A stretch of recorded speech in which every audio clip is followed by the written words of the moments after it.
Alors, j'ai beaucoup parlé de miracles ces derniers temps, mais là aussi, il faut avoir une vision plus intelligente de la notion de miracle.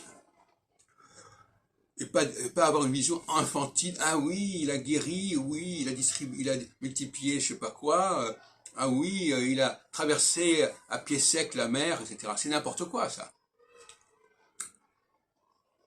Le miracle, c'est par exemple un leader qui rassemble autour de lui.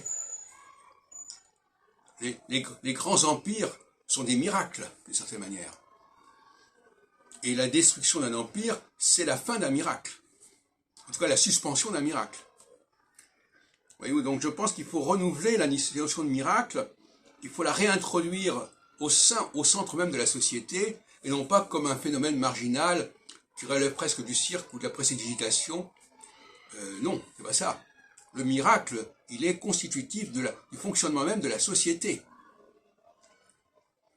Sans miracle, une société, elle stagne. Sans miracle, une société, elle se disperse. Elle n'a plus de cohérence, elle n'a plus d'agencement, elle n'a plus d'ordre.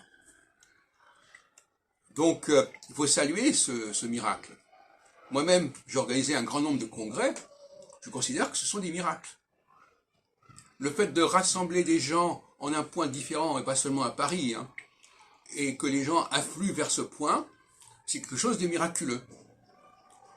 Et d'ailleurs, il y a des périodes où ce miracle ne fonctionne plus, où il n'y a plus ce miracle. De la même façon, par exemple, que Zemmour croyait qu'il allait faire un miracle en unissant les droites, il n'y est pas parvenu. Il n'a pas réussi son miracle. C'est aussi simple que ça. En politique, il y a des miracles aussi. D'ailleurs, le miracle, c'est d'abord l'organisation de la société, c'est la vie de la société. Et pour que des miracles existent, eh bien, il faut évidemment qu'il y ait des gens à la hauteur de cette mission. Alors, alors évidemment, on pourrait nous dire, mais comment ça marche le miracle, etc. Bon, c'est une question. Il y a des gens qui sont capables de faire des miracles, voilà. Il y a aussi ce qu'on appelle les miracles économiques. Par exemple, on a beaucoup parlé au lendemain de la Seconde Guerre mondiale des miracles économiques allemands, avec Ludwig Erhard, etc., le ministre de l'économie. Voilà, il y a des miracles. Et il ne faut pas que le miracle soit réservé à une intervention divine au sens pittoresque et image d'Épinal, comme dans les évangiles.